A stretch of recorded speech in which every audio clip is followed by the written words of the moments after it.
যারা মানচিত্র চায়নি তারা আজকে বাংলাদেশে বিরোধী দল হয়েছে। ইতিমধ্যে আপনাদের পতন হওয়া শুরু হয়ে গেছে, আর বিএনপির পতন ঘটাইতে চান। নিজেদের পতন আগে সামলা। দেখেন না তাদের এমপিগণের পারফরমেন্স।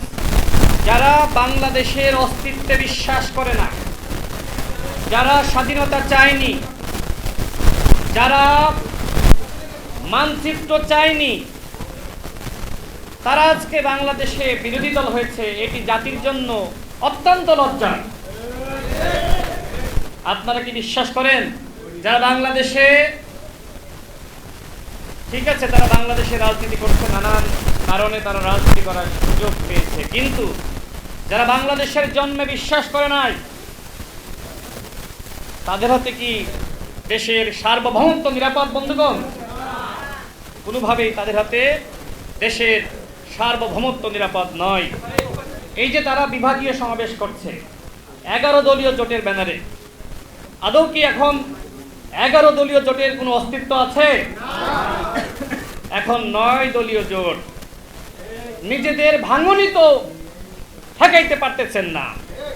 ইতিমধ্যে আপনাদের পতন হওয়া শুরু হয়ে গেছে, আর বিএনপির পতন ঘটাইতে চান। নিজেদের পতন আগে সামলা। সংগ্রামী সাথী ও বন্ধুগণ, বিএনপি সরকারের যদি পতন হয়, এরপরে কারা ক্ষমতায় আসবে? জামাত ইসলাম? তারা কি সরকার রাষ্ট্র পরিচালনা করতে পারবে? দেখেন না তাদের এমপিগণের পারফরমেন্স।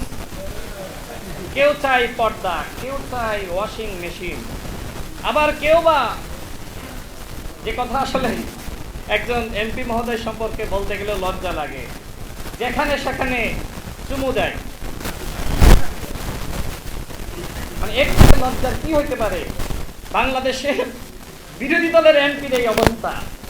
বেঞ্চে বসে, লিফটে বসে, লিফটে দাঁড়িয়ে যা ইচ্ছা তাই করতেছে, তাও অপ্রাপ্ত বয়স্ক একজন মেয়ে, 16 বছরের নাবালিকা। এই প্রতারক ভণ্ড, এদের কাছে কি বাংলাদেশ নিরাপদ? এরা নাকি বাংলাদেশে ক্ষমতায় যায়, এরা নাকি রাষ্ট্র পরিচালনার স্বপ্ন দেখে।